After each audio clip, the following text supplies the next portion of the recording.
Hey folks, Scott Walters, welcome back to the Bulletproof Garage. It is a chilly morning here. We're in Texas Hill Country. I'm here with my buddy Will, and we're at his ranch outside of Fredericksburg, Texas.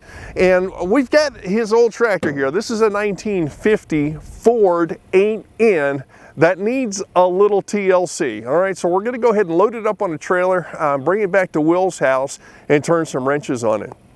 So let's get started.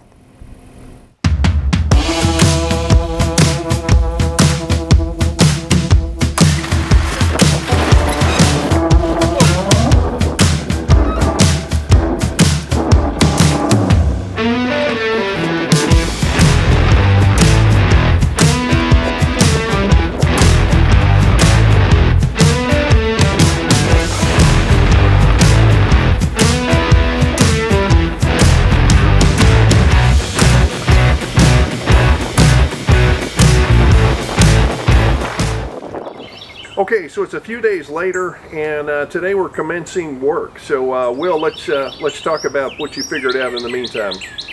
Okay, starting off, we have the INT shop service Ford shop manual F04, well used, and we're going to go look in here for the serial number. So the serial number of this tractor is 280702, and according to this manual, 1950 models started with 245637, so that would make it an early model 1950 Ford 8N tractor. And I can show you over here on the side where the stamp for the serial number is. So if you have a Ford 8N and you're looking for your serial number, it's going to be stamped right in here, and it's been painted over a few times, so it's difficult to see, but it's stamped right across there. Yeah, and that's important because these tractors had a bunch of iterations, right? And and based on what model year tractor you have, you're going to have different setups, different bearings and gaskets and distributors and all that stuff. So it's important to figure out which one you got before you start ordering parts. So prior to getting started today, I replaced the starter solenoid. So this is your starter. This is your solenoid. The reason I replaced it is this previous owner, or whoever had put this in before, put this solenoid in. And the way that this solenoid works is on one side you have the battery, on the other side you have the connection to the starter, and then you have this top post up here. On this particular one, you had to apply power to this top post to activate the solenoid to then transfer power from the battery to the starter, which would then turn it over and start the engine. And it was wired back here to a push button.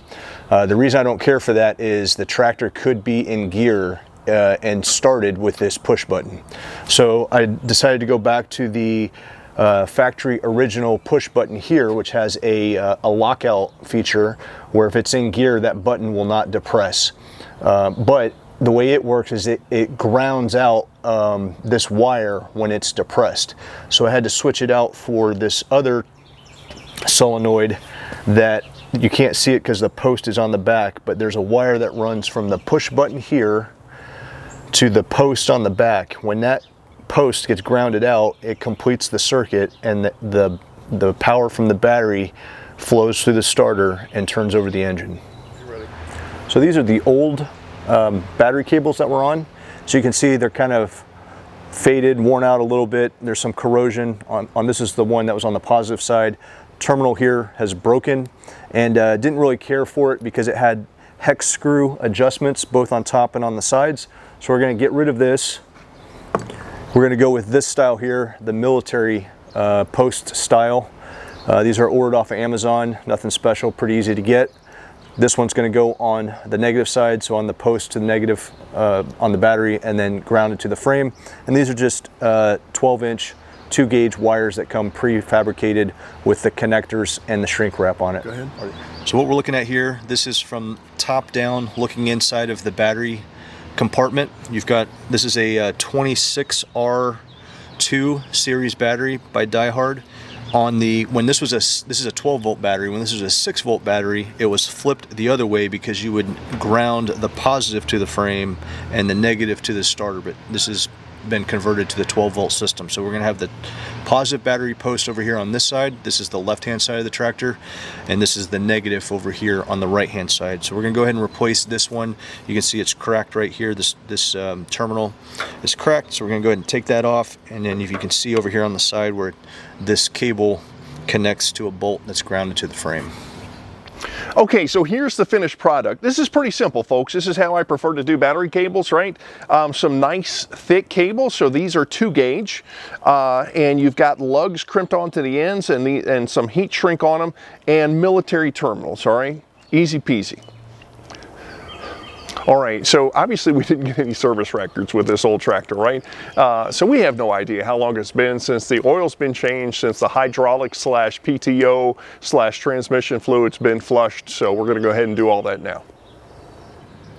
Okay, we're underneath the tractor now, and we're gonna change the oil. So the drain bolt furthest towards the front of the tractor is your oil drain bolt. There you go. Turn it? Yep.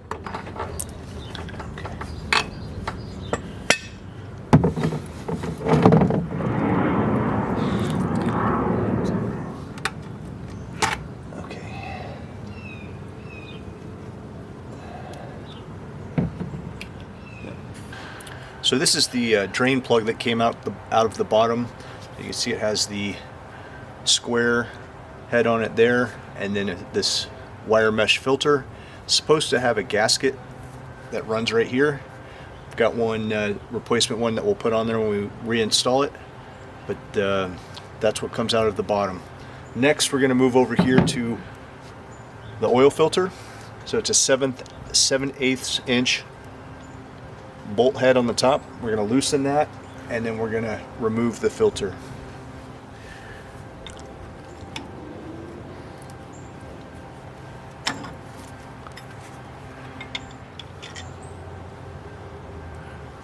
There's the bolt.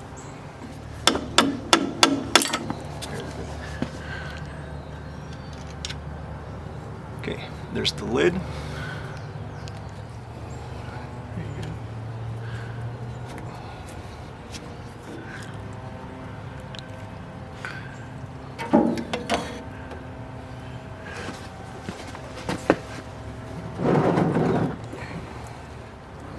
Okay, so the drain plug, we've cleaned it. There was some sludge built up in the bottom, so we got that out, cleaned that up. Still have the mesh filter in place.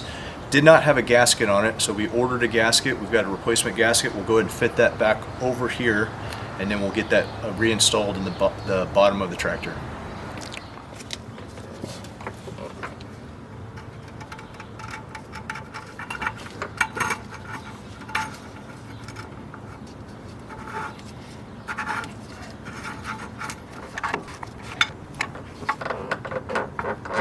Click, click.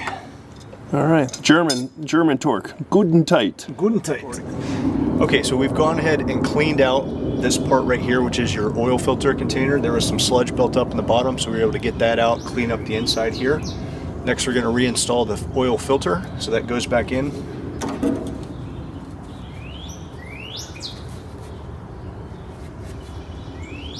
And there's a tube that runs through the middle of it, so you have to feed it back onto that tube and then just slide it back down. And then there's a gasket that goes inside here, so you can see this is the old gasket. We'll go ahead and remove that. It's pretty brittle. Get rid of that.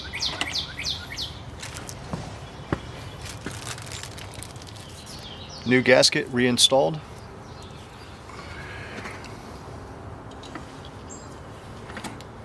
Okay, so this is the bolt that holds this cover, which is spring loaded, and it looks like there might have been a crush washer or some type of seal or gasket at the top there. We don't have one, so we put some RTV on it. We'll go ahead and make that figure tight, let it sit overnight, and then we'll torque it down.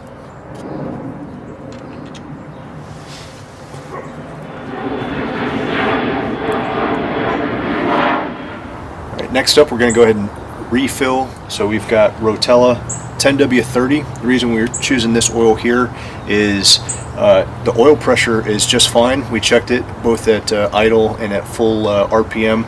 oil pressure's fine. So this has a better additives package for these older type engines. So we're going to go ahead and go with this. It's a 10W30. It takes 5 quarts.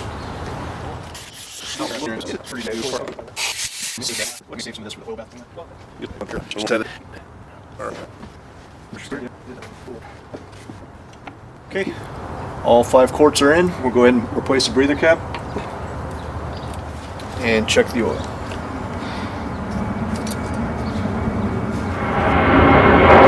And it's right at full. We're back underneath again. So we just changed the oil up here. That's the oil drain plug. This is now your differential, transmission, hydraulic fluid all in one. So there's actually 2 drain bolts for this. There's one here and one further to the rear. The one I'm going to use right now is the one that's directly underneath the shifter, which is about center of the tractor.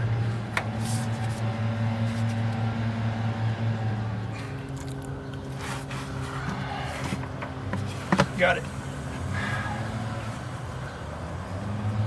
That's an interesting color. It's kind of caramel. Will, how much oil is supposed to be in there? 5 gallons. 5 gallons, all right. Well, it's moving kind of slow. Go ahead. All right, so we've gotten about 1 to 2 gallons out of the first drain hole. So now we're going to move back here towards the rear to the second one. Go ahead and loosen that and let it drain out of that second one as well. There we go.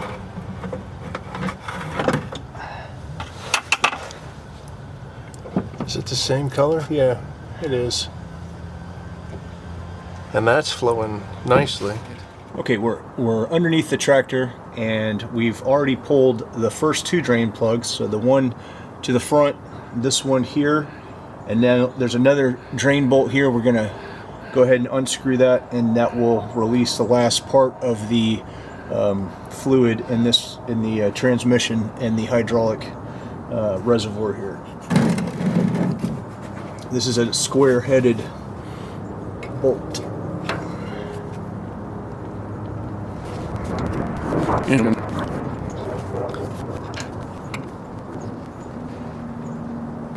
Yep. Okay, now we're going to go ahead and refill the transmission and hydraulic fluid. And we've got this specifically made 90 weight mineral gear oil from Tractor Supply. Should take about 5 gallons. So we'll go ahead and add that in.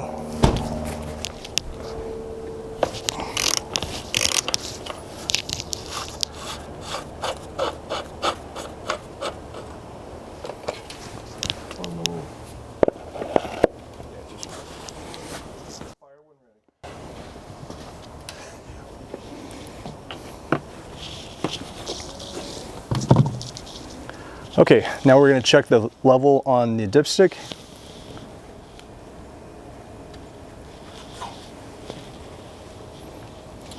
And it is right at full. And that was about 5.5 gallons of fluid added. Now we're going to go ahead and replace the fluid in the radiator. So this, when I purchased it, came with an aftermarket radiator cap. So we're going to go ahead and get rid of that. And it got a reproduction one here, so once we fill it, we'll put that on. And there's a petcock. Okay, this is the drain petcock for the radiator right here. So we'll go ahead and loosen that and drain it down into 5-gallon bucket. It's supposed to be a 3-gallon capacity.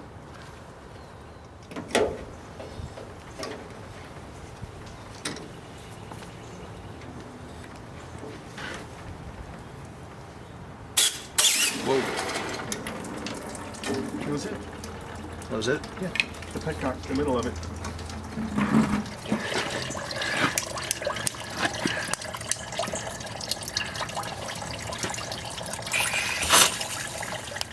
Okay, so this is your dipstick for your motor oil, and if you go just above that, you've got a petcock which will drain the fluid out of the block. So we're going to go ahead and do that now.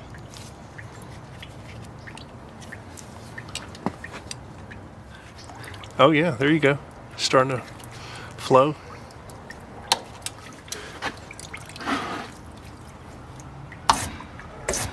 Oh yeah. There you go.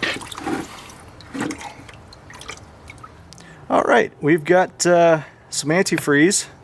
Looks to be yellow in color with some additional additives that were maybe built up inside that radiator and block for quite some time. So good thing we drained the block and the radiator. Okay, next we're going to top it off. We've got pre-diluted 50/50 antifreeze coolant. We're just going to go ahead and fill it back up. It's supposed to take about 3 gallons. We'll fill it up till it gets to just below the top of the filler neck.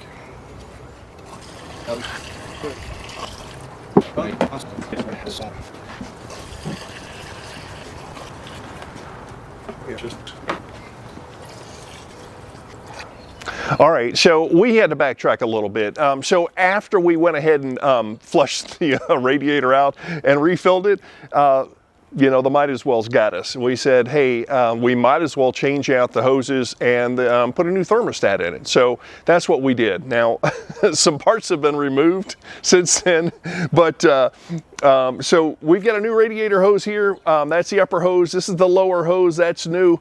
But there's a thermostat that goes in the hose, and we actually didn't have a thermostat when we took this hose off. All right, so so we've got a new thermostat, and you can see where the hose bulges right here. That's where the thermostat sits. It's not like what you're used to on a car, in that you've got a thermostat housing. The thermostat sits right inside the hose. Okay, so you know, the cooling system should be in good shape now. Okay, so as you can see from the picture, we've got some issues here with our right side back wheel. Something is leaking out from the hub. So inside we should find grease and we should find gear oil, and really they shouldn't be mixing together, although that may be what we have here spreading out over the wheel. Now, so we're just going to go ahead and disassemble at this point, get it apart, and see what sort of parts we need to install to repair it. I'm expecting that we'll need to change maybe an inner axle seal and an outer axle seal. This one should have, again, it should have 2 seals. I think one keeping the gear oil inside the axle tube and one keeping the axle grease from spreading out all over the wheel. So let's get started.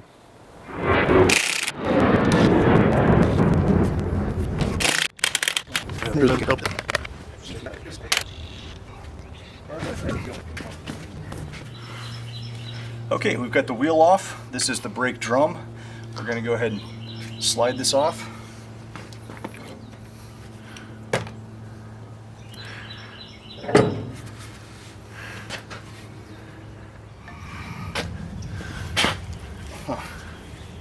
I'm going to need pliers to get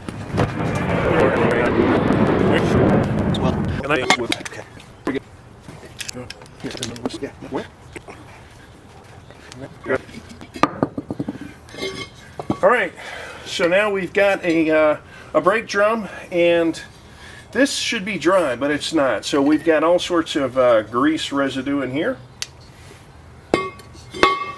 And here's your hub. All right, so there's a fair amount of play here. So this is the hub, and this is obviously the axle shaft. So when you take this out, so these are tapered, right? And so it's flat and down here, and raised and narrower down here. And it's not really easy for you to see on camera, but the teeth, the splines on down on this end are damaged. They're a little mushroomed, so they've seen better days. Let me see if I can rotate that around to where you can see a little bit better.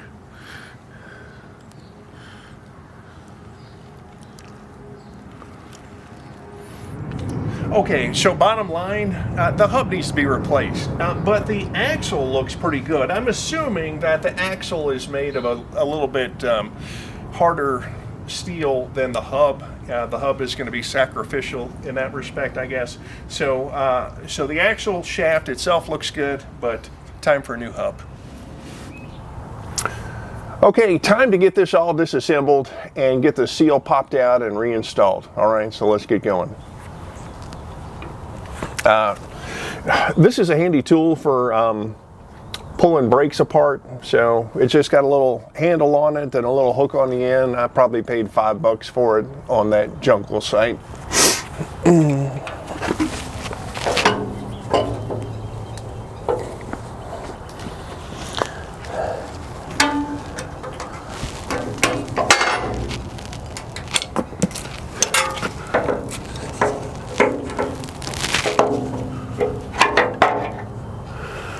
All right, easy enough. This one's on the what?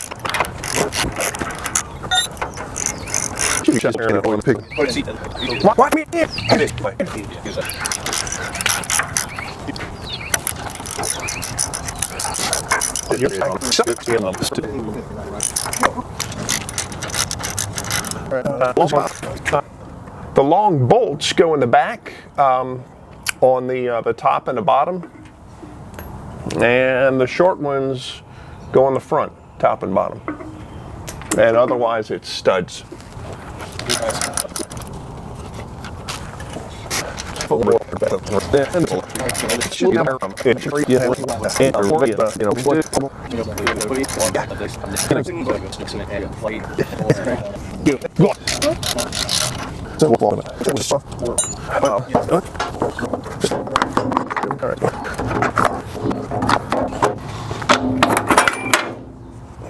Well, then there's that.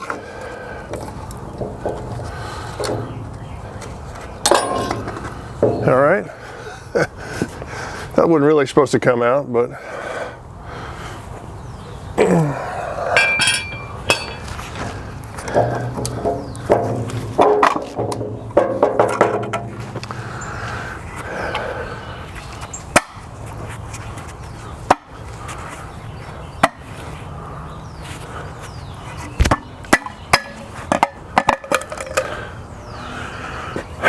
okay, so let's see what we got here.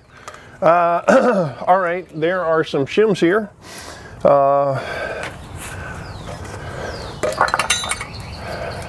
Can't tell how many we got, but boy, somebody went nuts with the RTV. All right, so there are the shims. Yeah. So we've got the dust plate or the dust cover here, and it's got, these are interesting. It's got a felt liner. I don't know if it's going to come out. There you go. So that just seals it. So we've got new felt for that. So that'll get removed and cleaned up. All right, and that's what the replacement felt looks like.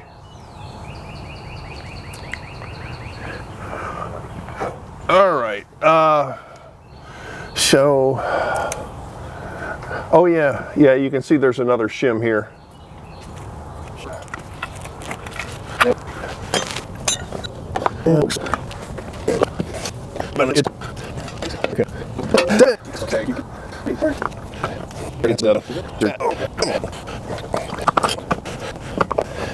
And by the time you grab it, it'll be good boy. There we go. All right, that's off. And this, so far everything looks like it's in reasonably good condition. And now for the axle. All right. Splines look good here. And we've already inspected the splines here and they're in good shape. You want to fetch this? You want to fetch this? It's heavy. Oh, don't like that. All right, so good news here is we've got a lot of wheel bearing grease. And this is obviously what was leaking out onto the wheel. Okay, so I think we figured out what the issue is here, right? So this has wheel bearing grease that was just a big glob of it right here, and that's what was leaking out onto the wheel. And so there's an axle seal in here, and the axle seal is probably fine because we weren't getting the oil from the rear differential onto the tire, onto the wheel. I think we were just getting the axle grease. It's probably this seal right here, which failed, and actually that doesn't look like it's in bad shape. So anyway, we've got another seal for it. We'll go ahead and replace it.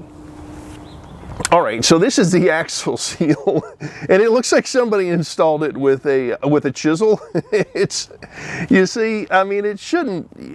You should really use a socket or a piece of pipe or something, but they use a sharp object instead, and so you can see that the seal is sort of compromised in a few areas where it's kind of poking up or sticking down where they hit it with a screwdriver or chisel or whatever. So let's go ahead and get that out. So there's a few spaces on the back side of the seal where you can get something behind it. And a seal puller is probably not going to do the trick here. I mean, this is a decent sized seal, and they're in there pretty good. So I've got a slide hammer, and let's go ahead and see if we can get that out. Watson, what are you doing? I tell you what, man, this would be without this here, this would be a tedious job. Yeah. So this isn't something that you're going to use very often, but man, when you need it, you need it. Yeah.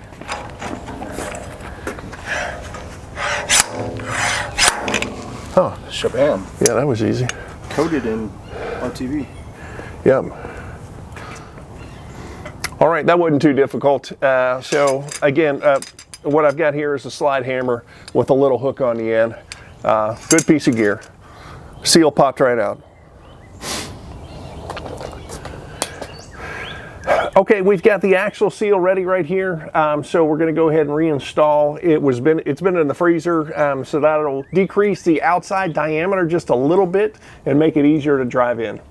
All right, so best bet is use a piece of pipe or a large socket or something to drive it in. And then you can see that which way the seal fits. So the seal fits this way, and that is to keep the axle lube inside the axle. All right.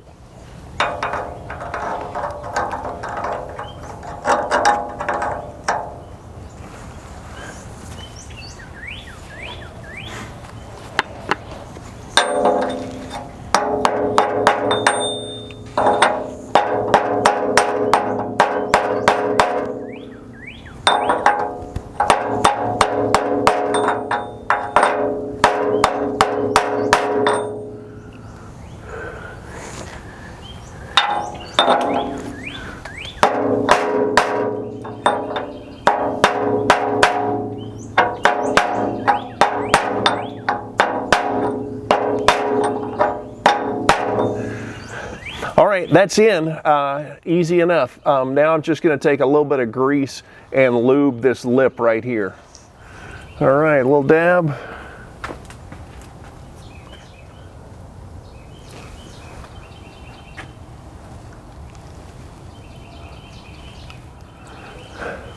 All right, done. Okay, so a few days have passed and Will has got all the parts in, so it's time to go ahead and reassemble the rear end. So we're going to reinstall the axle and the hub and the brakes and the drum and get it all back together. So let's get going.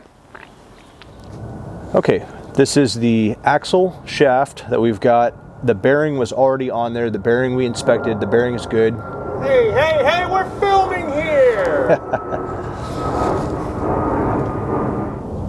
Okay, I've got the right-hand side rear axle shaft. It was we pulled it out, and the bearing was good. We inspected the bearing, so we cleaned it, and now we're packing it with some grease and getting ready to reinstall. So as you can see here, plenty of grease and packing it in here to the bearing. And as soon as I'm done with that, we'll get it installed in the axle tube.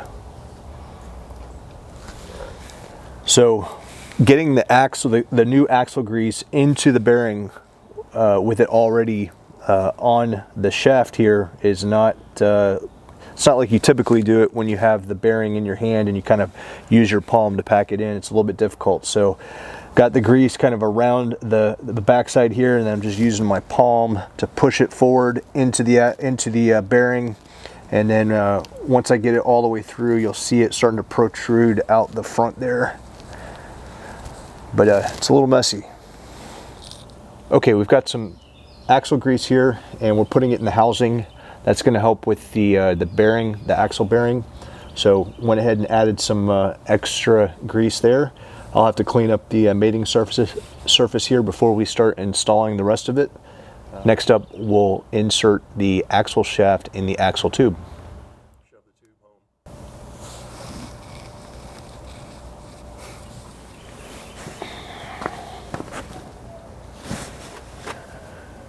Okay, now I'm going to insert the axle into the axle tube, axle shaft into the axle tube. Making sure I don't damage the seal that we just replaced.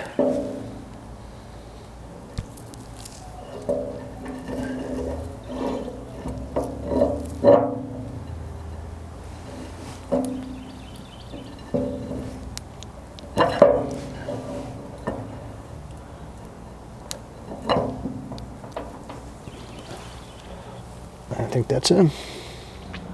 Okay, going back together, we get this rubber gasket that goes on first. And from there, we're going to add a shim. Hit it with a little RTV first. Sure.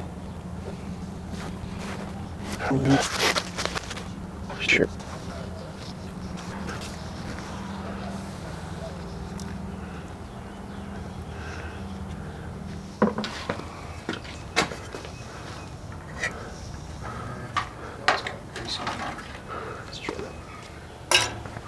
Okay, so that's going to go in there. And then, yeah, it's going to be loosey-goosey. So I need to put this in here, right? And then, now you're going to need to come back out. Yeah. And then that's going to go in.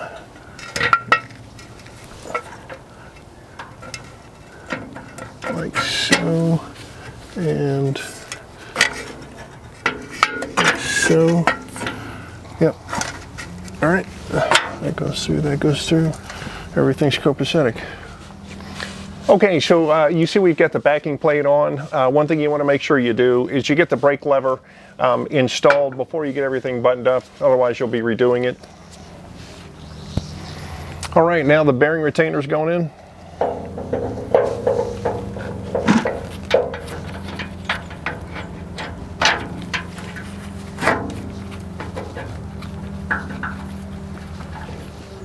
They were like, if it doesn't fit here, or it's not spinning in opposite directions, this is where you stop and adjust the shims, or adjust the shims to a point to get to the turning in opposite direction.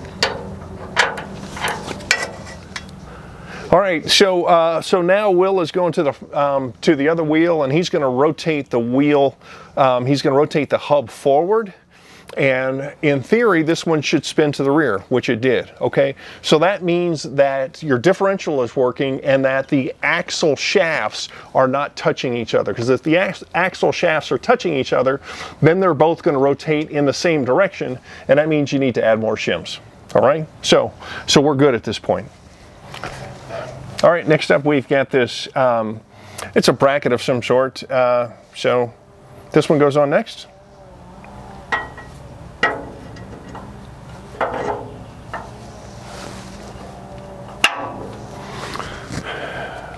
All right, then you've got a cork gasket, and let me hit that with some RTV.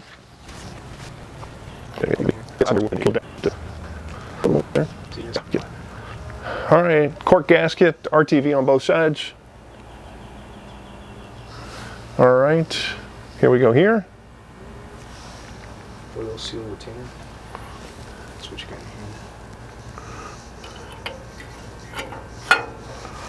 here. Okay. There. As a reminder, so you've got studs that go in from the front to the back, and then you've got the short bolts on the top and the bottom in the front, and the longer bolts go in from the back on the top and bottom. All right, now we're going to torque these down. A little tricky. There's no torque spec in the manual, so we're just going to use the generic spec for fine thread and coarse thread 7/16 bolts, right? So that's why it's tricky, because the studs are fine thread and the bolts are coarse thread. And so we're going to do everything to 70 foot-pounds, and then we're going to take the fine thread to 78 foot-pounds.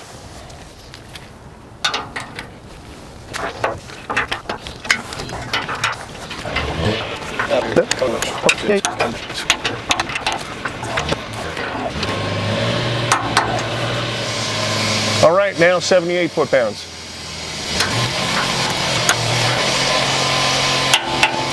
All right, good to go. All right, now time to assemble the brakes. Okay, so for the shoes, this part goes in the back. You see that little cutout right here? All right, that's going to go in the back. And of course, before you put that in, you need to put this hook like so. That's what's going to catch the brake spring.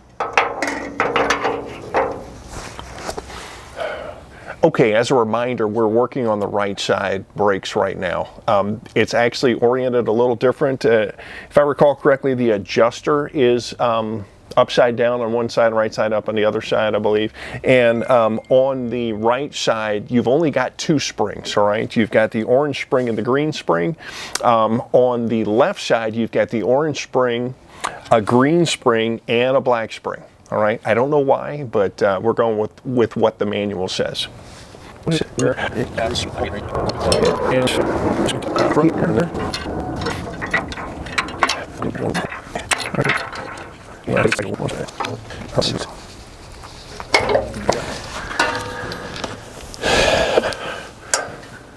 right, now we get the adjuster in.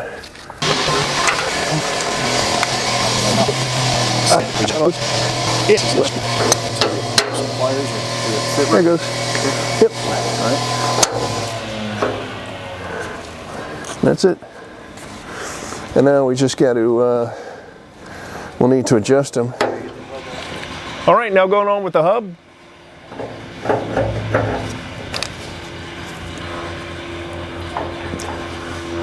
And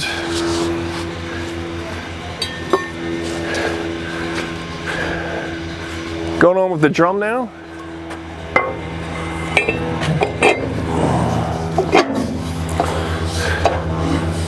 And now we've got to adjust the brakes. Okay, so what we're doing here is adjusting the brakes, right? The adjuster is right here, so what we're doing is unscrewing this and increasing the distance here, and we want there to be just a little bit of drag on the drum when we reinstall it, all right?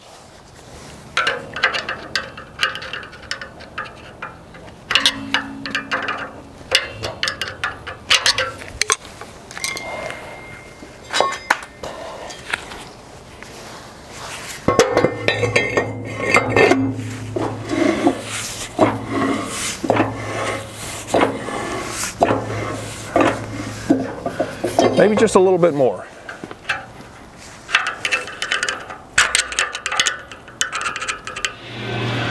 All right, so I'm getting some drag here on the brakes, all right? So they're adjusted properly. Now we got to button up a few other things. All right, now we've got this felt material that we're going to use on the backing plate, all right? That just kind of keeps the dirt and grit and stuff out of your brakes. And so this is obviously reproduction, so you basically just take it and sort of work it down into that channel. Good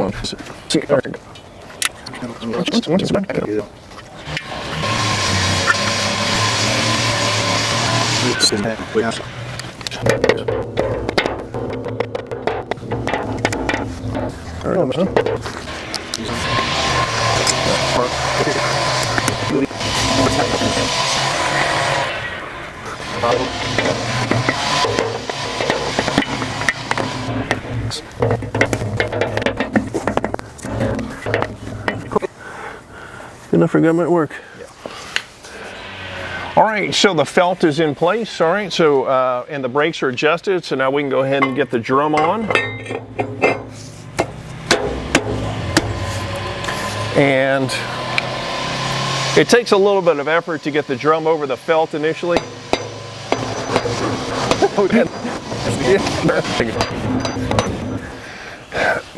All right, the drums are held on by these two bolts right here, so I'm going to put a little bit of Loctite on them to make sure they don't go anywhere.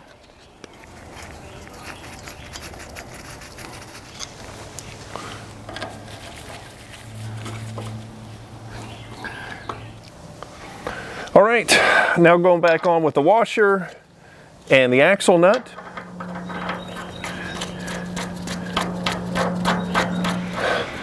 All right, so this axle nut gets torqued to 400 foot-pounds, and if you don't torque it enough, you're going to end up tearing up your hub and your splines. All right, so it's important to get it torqued well enough. And that's a 2-inch socket. We're going to have to finish torquing it once we get the wheels on, but right now we're just going to hit it with an impact.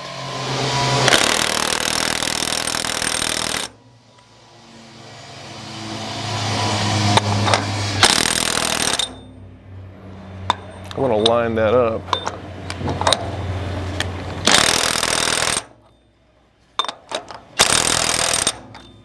There, that's lined up right there. All right, we're going to call that good for now. Once we get the wheels on, we'll come back with a big monster torque wrench and see if we can hit 400 foot-pounds. Okay, we've got to replace the steering wheel. As you can see here, the plastic molding which goes around the outside of the steering wheel has cracked. We've got some parts of it where it's completely broken off, so that needs to be replaced. And then there's a gasket here which goes on this steering column in between the dash and the steering column, which is rotted out, so we've got a replacement one for that. We'll replace that. First thing we're going to do is unscrew the nut.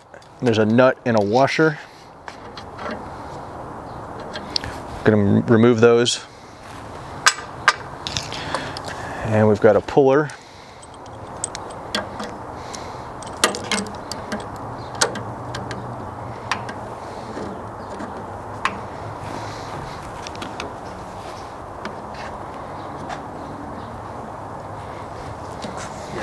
These two.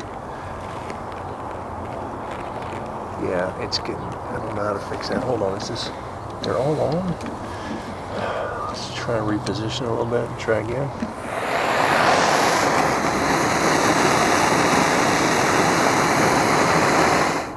Okay, it didn't want to come off at first, so put a little heat on it and a bigger puller, and it just popped, so we'll keep getting it off. All right, there she goes.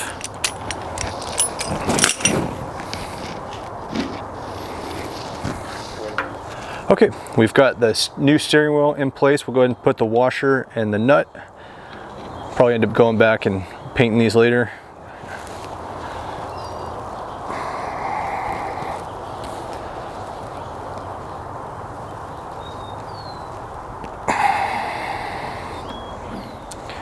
Okay, that's going to do on the steering wheel replacement for now. We'll come back later and paint this acorn nut and washer to match. And it's going to take a little work to get this little grommet here that separates the steering column from the dashboard. Once we get the hood off, we'll go ahead and mess with that. It's going to take some pressure to move the steering column a little bit to get that gasket to seat in there. So we'll come back and address that later.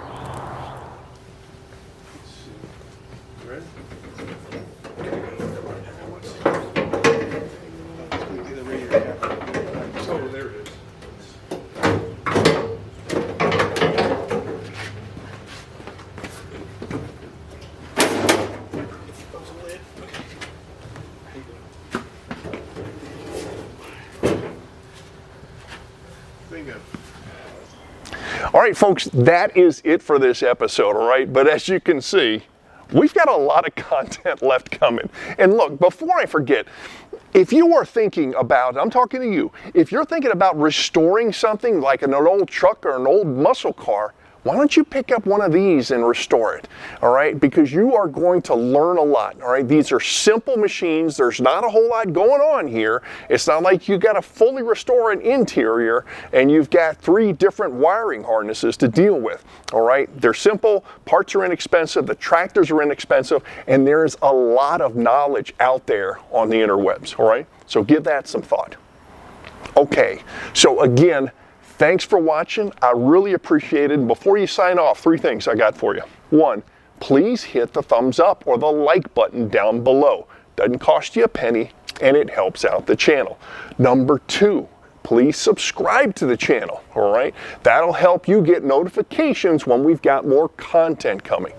And number 3, poke around some on the channel. We've got a bunch of other videos out there. I've got several dozen at this point, and we've got old trucks, 4x4s, crew cab diesel dualies. I've even got a Caterpillar D7 dozer rescue that we shot a few weeks ago. All right? And we'll see you next time on the Bulletproof Garage.